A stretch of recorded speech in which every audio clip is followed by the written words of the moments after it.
What's that? Oh, yeah. Well, it is theory time, but before we get to that, can we move my thermonuclear arm replacement surgery to a different month? I got something going on in March. April 10th. Yeah, that'll work. That's perfect. Thank you very much. All right, bye-bye. Oh, how's it going, guys? So I was just clearing up my schedule. I finally got all of my super important stuff moved out of March into April so that I'm all ready now for the release of the Final Fantasy VII Remake. Are you kidding me? How's it going, everybody? Welcome back to another Final Fantasy VII theory video. Today we're going to be talking about a theory that has been in our minds since the beginning. The Final Fantasy VII Armageddon theory. Ever since we laid our eyes on that final cutscene and saw Red 13 walking up to a mossed over Midgar, we always wondered, was that supposed to be the end of the human race on the Final Fantasy VII planet? Now personally, I'm on the side of no, human life did not end with Meteor, but there's some awesome evidence on both sides of the table, and I remember as kids finishing the game and having heated discussions over whether we thought that was Armageddon or not. So in the spirit of all of our childhood debates, let's talk about it. Now, it's obvious that Final Fantasy VII didn't just end with Final Fantasy VII. An extended universe was created later, including a movie, a bunch of books, more games, but we're transporting back to 1997, when all there was Final Fantasy VII, and the game ended on a kind of somber note. One of the biggest problems with the Armageddon theory is Red 13. If Red 13 survived, how did everyone else die? Red 13 was with Cloud, Tifa, and the rest of the gang in the Highwind, so if there was some kind of explosion that happened after Meteor,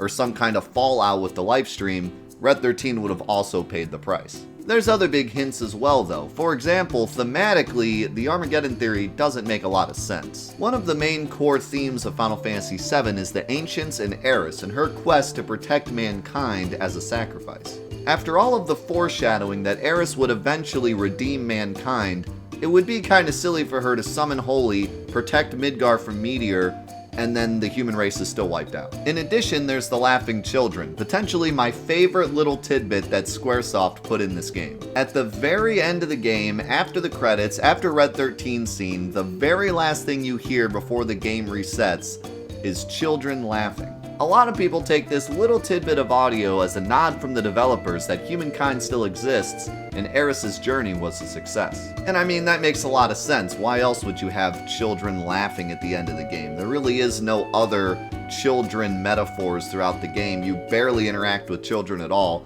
So why would they put in random children laughing at the very end, the very last thing you see of the game, the last thing you remember?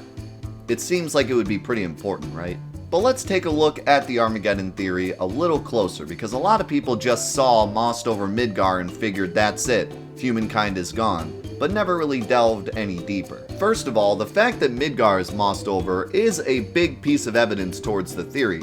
Why would they have abandoned Midgar? Even though we're pretending right now that Advent Children doesn't exist, if you take a look at Advent Children, it gives you a good idea as to why humankind would stick around Midgar. It is a huge city, and you can't really just evacuate a huge place like that, especially when you consider there's nowhere to go. I mean, where are all those people gonna go? Calm?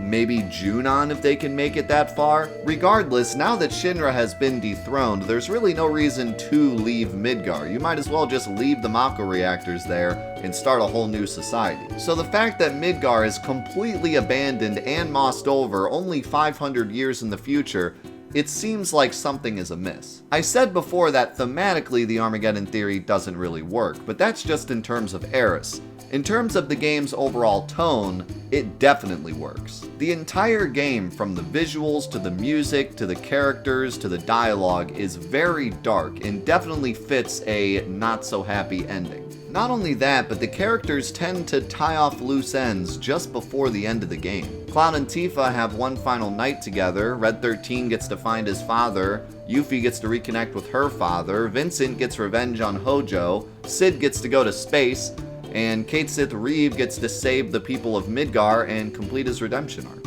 The only character that doesn't make a lot of sense is Barret. His mission from the beginning was to save the planet, and through all the trials and tribulations, the Armageddon theory just says, well, humans die anyways.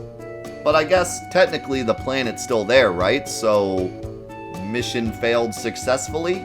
Regardless, there is a finality to the character, so if the human race was wiped out at the end of Final Fantasy VII, we still got to see each character's beginning, middle, and end. The biggest problem with the Armageddon theory has yet to be answered, though. Why is Red 13 still alive?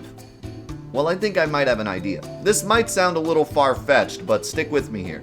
What if it wasn't Meteor that destroyed the human race, but the lack of life stream energy?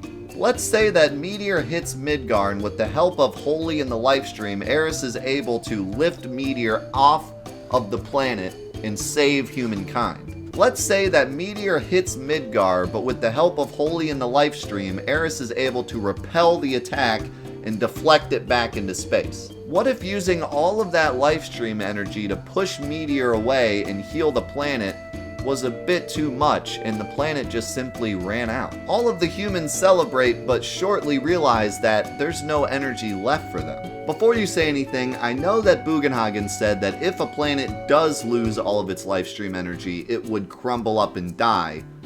But we don't really know if Bugenhagen's right. I mean, has he seen that happen before? By the way, have you guys seen my Bugenhagen fidget spinner? Tell me you're not jealous. The human race begins to die out, but Red 13 lives because he's part of an ancient race who used to perform a ritual to appease the planet every 50 years. Maybe he has just a bit more lifestream energy inside of him than everyone else does, and he's able to live his full lifespan of over 500 years. Now, there's a lot of holes in that theory, but at least it gives us an idea as to maybe how Red 13 lived on while the rest of the humans died out. So what do you guys think? Did the original Final Fantasy VII script call for the human race to be destroyed after Meteor Fall, or was it always supposed to live on? I would love to hear your thoughts and theories, and also what you thought back when you were a kid if you played the game at the same time I did when it first came out. And hey, if you're interested, I just released a brand new website called sector48.org. It's a place for Final Fantasy VII mods and tools. It is completely free, no ads, no PayPal links, nothing like that, just simply a place to enjoy Final Fantasy VII and all of the work that the mod community has done over the years. Thank you guys so much for watching, and we'll see you in the next one.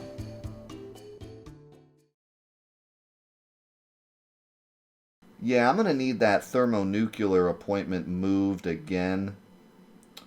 Yeah, something came up on April 10th that I'm really going to have to be there for. Yeah, I can hold.